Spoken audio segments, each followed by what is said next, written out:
Fala galerinha do xadrez, tudo beleza? Pessoal, eu trouxe mais uma partida aí do 5 Field Cup 2019, que é um torneio muito forte, contando com a participação aí dos melhores jogadores do mundo, Magnus Carlsen, Fabiano Caruana, Ding Liren, o Aronian, Wesley So, Nakamura, entre outros aí, o Jan Nepomniachtchi, o Maxime Vachier-Lagrave e entre outros aí, Karyakin também, muito forte, torneio muito forte, muito bacana, partidas pensadas aí bem legais e a gente tá olhando agora a 11ª rodada. Aqui quem tá de brancas é o francês Maxime Vachier-Lagrave e o Magnus Carlsen aqui jogando com as peças negras. Vamos dar uma olhada aqui na partida. O MVL abre aqui com E4, temos C5, a defesa siciliana aqui pelo Magnus Carlsen, cavalo em F3, cavalo C6 e aqui bispo B5. O MVL vai para essa linha, Nesmedinov Rossolimo, né? A Rossolimo aqui da siciliana com o bispo em B5, com ideias de capturar aqui o cavalo em C6. Enfim, é uma aposta de longo prazo que as brancas fazem nessa linha. Depois de G6, bispo toma C6 então, e aqui o Magnus Carlsen toma com o peão de B, B toma C6, D4 pelo MVL, C toma D4 e aqui dama toma em D4, atacando já de cara a torre aqui de H8. E essa posição, por incrível que pareça, já no lance 6, já é uma posição rara de ter acontecido, já é uma linha mais rara, né? Se eu não me engano, tem 6 partidas apenas nas bases oficiais de torneios. E aqui, enfim, como é que você vai bloquear? Você pode pensar em geral aqui em bloquear desenvolvendo uma peça, mas o Magnus Carlsen tem um preparo aí, muito provavelmente preparou para essa linha e ele vai para uma ideia diferente aqui com peão em F6, bloqueando com o peão. Já é um lance que não é tão natural, né, na posição. A gente pensa sempre em desenvolver aí o cavalo.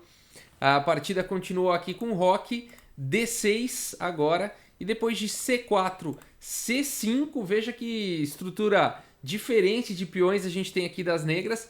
C5 está atacando a dama aqui em D3, e agora o bispo vem aqui para G7. B3 também vai desafiar aí a diagonal de casas escuras, e essa posição só aconteceu até hoje uma vez em partidas oficiais, e foi inclusive esse ano pelos garotos, o Kovalev e o Pragnananda, tá bom? O Kovalev estava de brancas nesse ano, foi na Holanda, e o Kovalev estava de brancas e o Pragnananda aqui de negras, e na partida deles o Kovalev jogou o lance cavalo aqui em C3, tá? Opa, desculpa, depois aqui de bispo G7, na verdade, o Kovalev jogou aqui com o cavalo C3. Então o B3 é a primeira vez que a gente tem essa posição em partidas oficiais aí de torneio. E a partida continuou agora com o cavalo em H6, já no lance 10, gente. Olha que legal, né? Uma abertura completamente diferente mesmo. Já no lance 10 a gente já tem uma posição que não foi jogada ainda nos torneios. Cavalo aqui em C3, torre B8 e agora bispo aqui em D2. Roque pelo Magnus Carlsen, torre de A aqui em E1 e o cavalo então encontra um lar aí em F7. H4, o MVL já parte para um ataque aí na ala do rei. A torre agora aqui em B7. Esse lance, acredito eu também que seja um lance de preparo aí do Magnus Carlsen. Uma vez que as brancas não têm o bispo de casas claras, essa torre fica bem aqui. Possivelmente ela vai poder ajudar na defesa aqui do peão atrasado de D6 em algum momento. Também fica atuando aqui na defesa desse peão. Enfim, essa torre vai ser bastante útil nessa segunda horizontal. E também fica imune a possíveis ataques de bispo nessa diagonal ou de dama. Interessante esse lance, o Magnus Carlsen com a preparação em dia aí. H5 agora jogado, o MVL parte para um ataque na ala do rei. Simplesmente G5 e a gente tem aqui uma estrutura bastante interessante aqui de peões do Magnus Carlsen. Cavalo em H2, manobrando aqui o cavalo possivelmente no futuro para G4. Também agora no momento liberando a dama e também liberando o peão. Então ganhando bastante espaço. A partida continuou com o cavalo agora em E5 atacando a dama. Dama aqui em G3 e agora rei H8. Magnus Carlsen tira o rei de possíveis vulnerabilidades, né? Da mesma coluna aqui da dama, tira também dessa diagonal de casas claras e libera também a coluna G para a torre jogar, caso for preciso. F4 aqui o MVL vai espumando aí, vai nervoso na posição, tentando abrir tudo, tentando atacar. G toma em F4, bispo toma aqui em F4 e agora sim o Magnus Carlsen faz o lance torre G8. Então veja como o Magnus Carlsen está atento a tudo, já sabe o que estava vindo, por isso rei H8 e agora torre G8.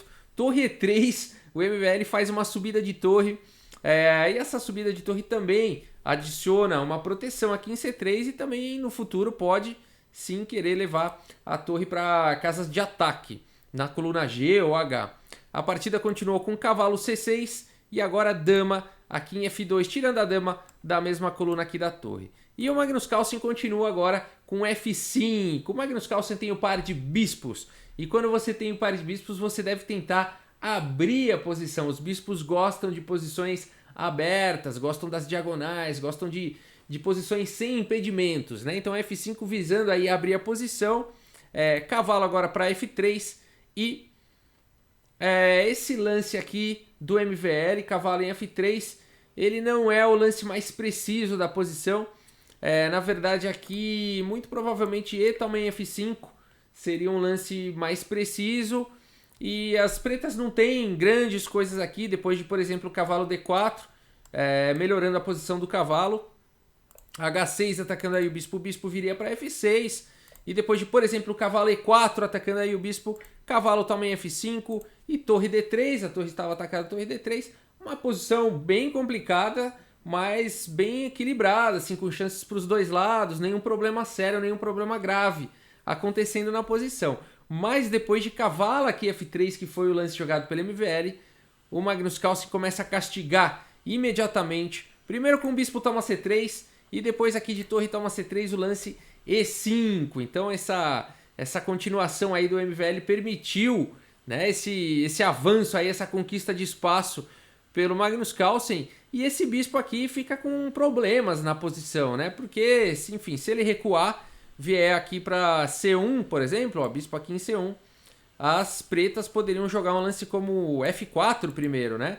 E aí com um grande ataque, com esse bispo aqui, vai ficar fora de jogo e as pretas estão posicionalmente aí, né, estrategicamente, bem melhores na posição. Não foi assim que continuou. Depois de E5, então jogado aqui pelo Magnus Carlsen, o MVL vai para uma ideia interessante com o lance torre D3 e deixa o bispo em F4. O que ele está querendo? Depois de E toma F4, dama B2 cheque. E veja, agora não existe um jeito muito simples aqui, o rei não tem nenhuma casa, vai ter que cobrir com alguma peça. E depois aqui de torre de B em G7, então, o lance H6. Você fala, puxa vida, essa torre está cravada, o peão vai capturar com cheque, além de tudo. Boa sequência do MVL, hein? Mas o Magnus Carlsen calculou bastante longe e agora ele joga F toma em E4, dando um garfo aí no cavalo e na torre. E depois então de torre D2, E toma em F3, capturando o cavalo, H toma em G7, cheque, torre toma em G7 e torre toma em F3. Vamos fazer um balanço aqui rápido. Duas peças menores para uma torre, tá? Então aí já uma posição melhor para o Magnus Carlsen, tem um peão a mais também na posição. Então materialmente falando, o Magnus Carlsen está melhor.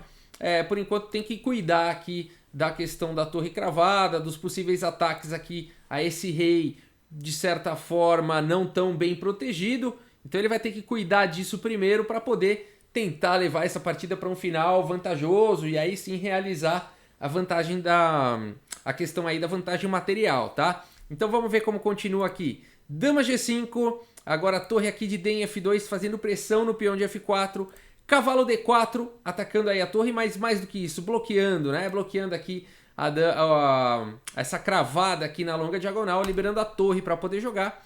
Torre também F4 e agora bispo F5, bloqueando também as torres. Veja como o Magnus Carlsen bloqueou, aqui a dama agora bloqueou as torres. A partida continuou com B4 e agora bispo aqui em E6. Esse peão ficou fraco e o Magnus Carlsen vai para cima dele. Torre F8, cheque, bispo volta agora aqui para G8, B toma C5, D toma C5 e dama B8. O MVL vai para cima, tá fazendo pressão agora na oitava horizontal. A partida continuou com dama E3, colocando uma cravada aqui na torre. Dama D6, batendo no peão de C5. Dama C1, cheque. E depois de rei H2, dama G5. Esse lance coloca uma defesa no peão de C5 e também fica ameaçando possíveis ataques aqui ao rei. A torre fica escrava defendendo aqui em G2. a dama fica escrava defendendo a casa de G3, enfim. E aqui está muito bem defendido também, né? O bispo em G8. Então uma posição sólida aqui do Magnus Carlsen, as peças todas se protegendo aí e ao mesmo tempo também com ameaças, né? Dama D5 propondo aí as trocas, pode colocar a dama na cara do bispo assim? Quando o bispo está cravado, pode, né? A partida continuou agora com dama em H4, cheque, e depois de rei G1, dama em E7. Esse lance continua trazendo uma defesa aqui da torre. Por enquanto não está ameaçando muitas coisas, mas sempre tem possibilidades depois de ir para E1 com cheque, enfim, também está apoiando casa aqui de cheque para o cavalo e mantendo a defesa aqui em C5. Bastante importante defender, senão as brancas criam um peão passado monstro na coluna C, então tem que segurar esse peão aí. A partida continua agora com dama em H5 e agora dama E3. Mais uma vez o Magnus Carlsen faz aí a cravada na torre.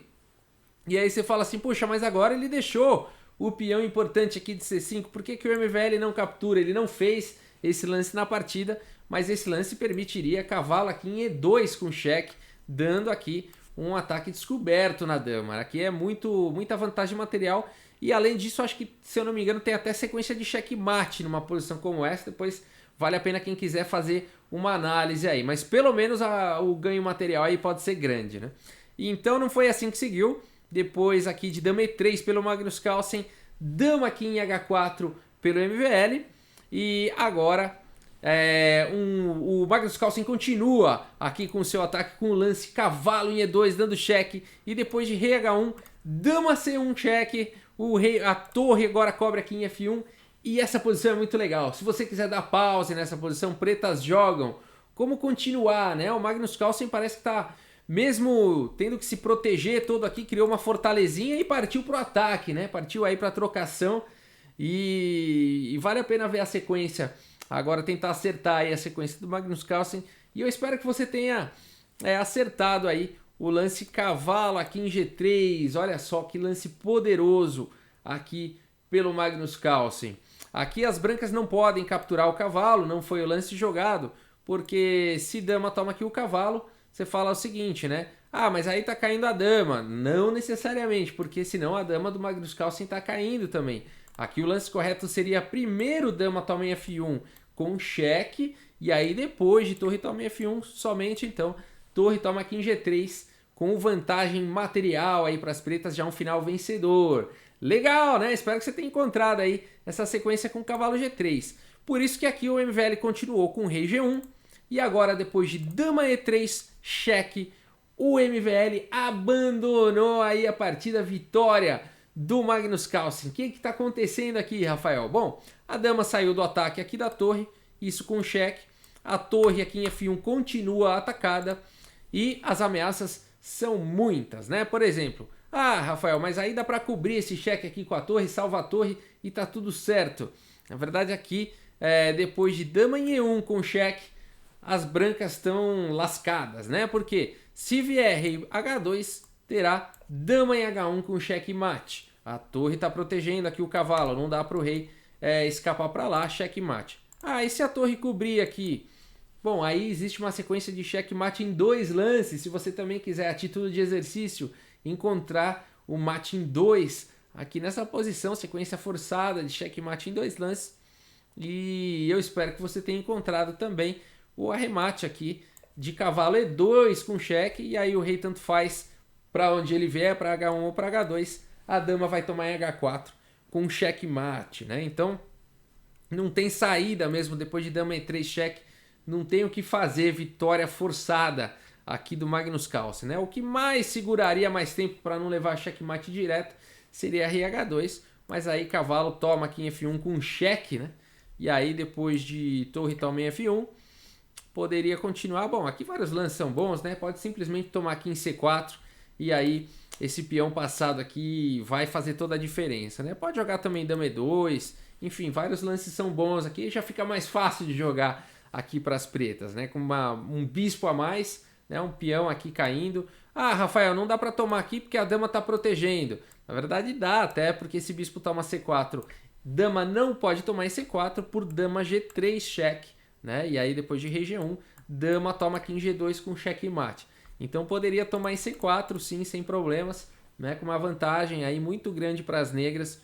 E não existe um contra-ataque nessa posição tão fácil assim para as brancas, né? Claro que as pretas não podem bobear, não existe jogo ganho, né?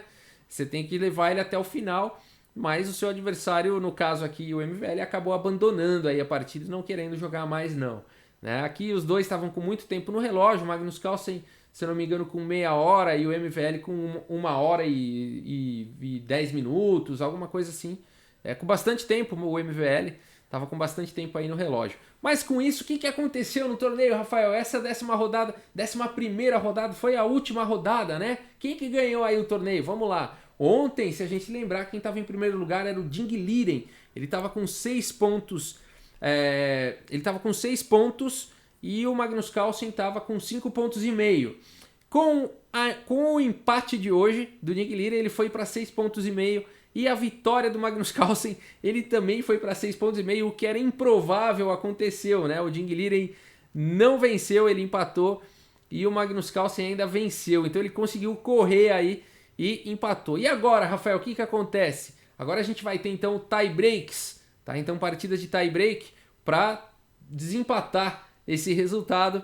A gente vai ter hoje 2 partidas rápidas de 25 minutos com 10 segundos de acréscimo. Se por acaso nessas 2 partidas também o resultado for empatado, ou uma vitória para cada um, ou 2 empates, a gente vai para 2 partidas de blitz, 5 minutos, rapidinho ali. E se empatarem também essas 2 partidas, aí o árbitro vai ver o que acontece. Ainda não existe uma regra definida para essa situação e fica a cargo ali do árbitro definir como é que vai prosseguir. Provavelmente ele vai pedir uma partida de Armageddon, provavelmente, acredito eu, né? Mas não sei, fica ali a cargo do árbitro, tá bom?